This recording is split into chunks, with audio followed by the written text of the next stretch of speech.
They thought they could take it, the cabin he built with his own hands over 6 long years. When Daniel received the certified letter from the HOA, his hands trembled, not from fear, but disbelief.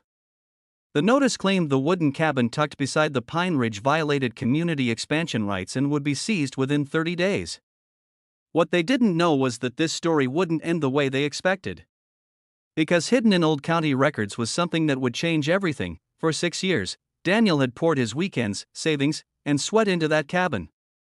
Every beam carried a memory. Every nail held a story. It wasn't just lumber and stone, it was the promise he made to his late father to build something lasting. Neighbors whispered that the HOA president wanted the land to extend a luxury trail system. They assumed Daniel would fold quietly. After all, he wasn't flashy. He wasn't loud, but Daniel wasn't unprepared, and the next move he made would begin a chain reaction no one in that neighborhood saw coming. The HOA meeting felt less like a discussion and more like a verdict. The president, polished and confident, stood at the front of the clubhouse presenting diagrams that conveniently showed Daniel's cabin sitting within community boundaries. She spoke calmly, as if the decision had already been made. The room nodded along. Daniel remained seated in the back, listening. He didn't interrupt. He didn't argue. Instead, he asked one quiet question: when was the last official land survey conducted? The room went silent. The president brushed it aside, claiming the association's internal map was sufficient. But Daniel had done his homework. He had spent nights reviewing county archives, tracing deed transfers that dated back decades. Something wasn't adding up. After the meeting, neighbors approached him cautiously. Some expressed sympathy. Others warned him not to fight the HOA machine. Daniel simply thanked them, because the next morning, he made a call that would shift the entire balance of power, and when the survey stakes finally hit the ground, everything began to change. The survey crew arrived at sunrise. Bright orange flags dotted the grass like silent witnesses. Measuring equipment clicked and beeped as technicians worked carefully along the tree line. Daniel stood nearby, calm but watchful. The HOA president appeared shortly after, clearly irritated.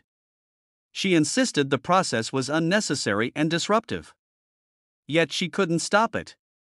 The survey was county approved, legally documented, and fully binding. For 2 full days, the crew measured boundaries, checked coordinates, and cross-referenced historical plats.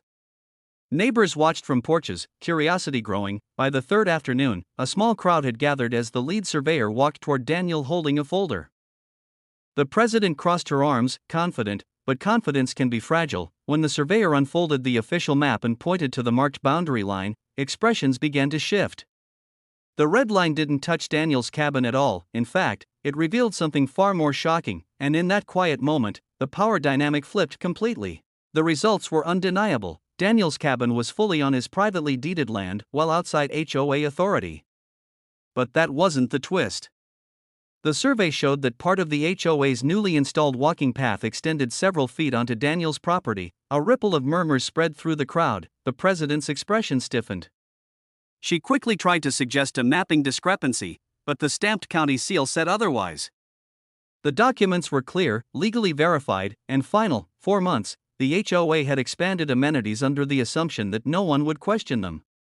No one had, until now. Daniel didn't gloat. He didn't raise his voice. He simply asked, so who exactly is seizing what? The question lingered in the warm afternoon air. What began as an attempt to claim his cabin had uncovered an overreach far bigger than anyone expected. And now the association wasn't facing a stubborn homeowner, they were facing documented liability. But the story wasn't over yet, because what the board did next only made matters worse. Instead of backing down, the HOA doubled down. A follow-up letter accused Daniel of obstructing community development. They demanded removal of a section of his fence that, according to the survey, clearly belonged to him. It was a gamble. They assumed pressure would force compliance. They underestimated Daniel again. This time, he responded formally with a certified copy of the survey results and a request for immediate correction of the trespassing walkway. The tone was calm, professional, unmistakably confident. Within days, a special board meeting was called. Attendance was unusually high. Neighbors who had once stayed quiet began asking questions. Why hadn't the board verified boundaries before expanding? Why were dues being spent on projects outside approved limits? The president attempted to maintain composure, but the room's energy had shifted. Trust was cracking. Daniel didn't speak much that night. He didn't need to, because the documents spoke louder than any argument ever could. And by the end of that meeting, something historic happened. The board requested a recess. When they returned, the president's tone had changed. The HOA would pause enforcement actions regarding Daniel's cabin. They would also conduct an internal review of the expansion project. It wasn't an apology, but it was surrender. Within weeks, contractors quietly removed the portion of the walking path that crossed onto Daniel's land. Notices were sent retracting previous seizure claims. Legal counsel advised the board to avoid further escalation. Neighbors stopped Daniel in driveways to thank him.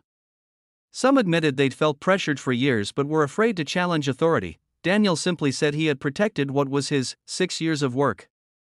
6 years of dedication. The cabin stood untouched beneath the pines, stronger than ever. But the final twist, the moment that sealed everything, came in a letter delivered one calm afternoon, and it proved that truth, when documented, is unstoppable. The final letter bore the HOA's official seal. It formally acknowledged that Daniel's property was independent of the association and permanently exempt from future claims or assessments. His cabin, his land, his rights undisputed. The very attempt to seize his home had ended with the HOA redefining its boundaries. Daniel folded the letter carefully and stepped onto the porch he had built board by board. The sunset painted the trees gold. The cabin wasn't just safe, it was validated. What began as a threat had become proof. Proof that patience outlasts pressure. Proof that preparation defeats assumption. The HOA had tried to take 6 years of hard work. Instead, they handed him permanent protection. And that was the shocking twist this entire story promised. And that was the final twist in this unbelievable HOA story.